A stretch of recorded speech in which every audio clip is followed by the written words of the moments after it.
Okay, this is a question from your little quiz slash review. It's not really going to be a quiz, kind of like the other ones, but it is important that you understand these concepts.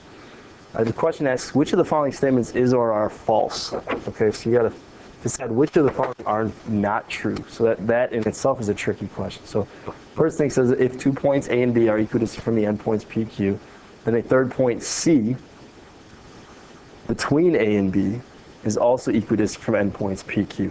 So to do this one, I just kind of draw a picture. And if I got 2 points A and B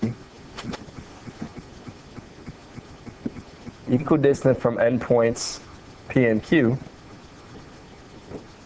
then I know that A and B form the perpendicular bisector of PQ.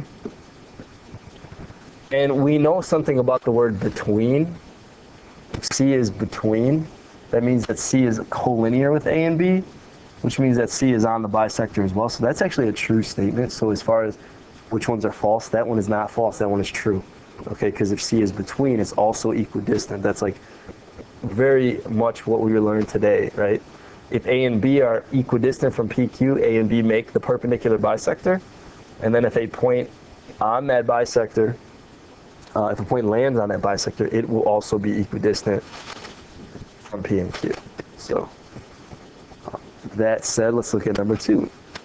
If the base of an isosceles triangle is on the x-axis, then the slopes of its legs are opposites of each other.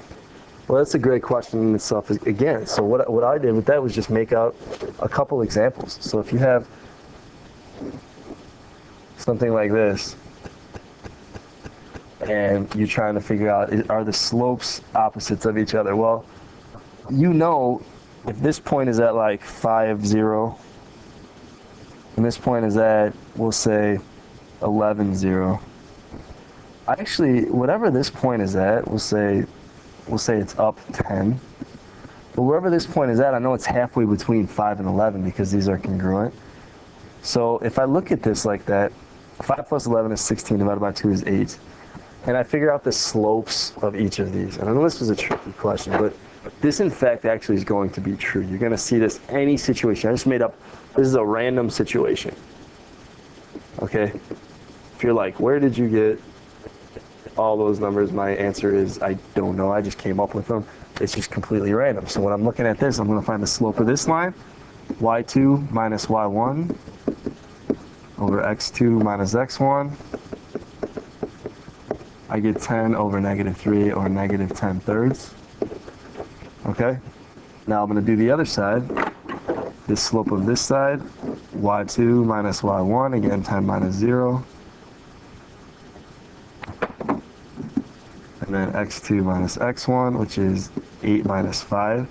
So it ends up being positive 10 thirds. Well, 10 thirds and negative 10 thirds, these are in fact opposites. In any situation you put it in, if you put the base of the isosceles triangle on the x-axis, the slopes will be opposites. So that actually is true as well. All right. The third one says the slopes of perpendicular lines are equal. That's not true. The slopes of perpendicular lines, we know this, are opposite reciprocals. Okay? So that was the answer to number 1, and I thought I would help you out with that one since we didn't really talk too much about slope in class today. So the question is, which of the following statements are false? None are false. E is your answer. Okay? The other one that I'm going to give you is number 8, and this is a proof. And this proof kind of just is given to you and it asks you, what are the mistakes? In the above proof, all the statements are correct, but there are some errors in the reasons. So let's just try to understand this and see if the reasons for all these things make sense. So what that says is AT bisects MAH. So I know that's going to be true. And that's what it says in steps 2. So MAT is congruent to HAT because if a segment bisects an angle, then 2 congruent angles. That one's cool. Okay, that one's not a problem.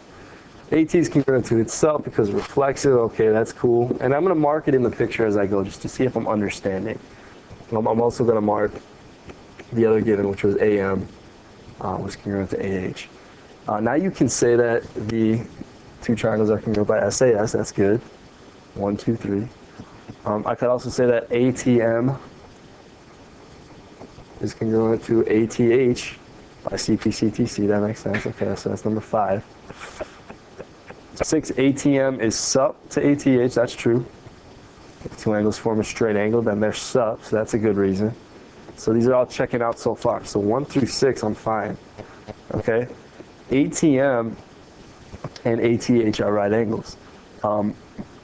This is where I'm having a problem. Where does it ever say that it's an altitude? You're actually trying to prove that it's an altitude. So I don't want to say if altitude, because that's something, my if statement is something that I've already proven somewhere above the step I'm on. So it can't just assume it's an altitude. The real reason for this is the one we learned today, which is if two angles are congruent in sub, then they're right angles. Okay, so realize that's the proper answer. So there is one mistake, and we'll highlight it. So there's one mistake, and let's see the last one. AT is an altitude of MAH. If a segment from a vertex forms right angles with the opposite side, then it's an altitude. That's a perfectly phrased reason. So in this particular problem, there's only one mistake, and it was in step 7. The answer to number 8 would have been B. Okay, so good question. It really highlights one of the concepts that we talked about today. I hope this helps you. Have a nice day.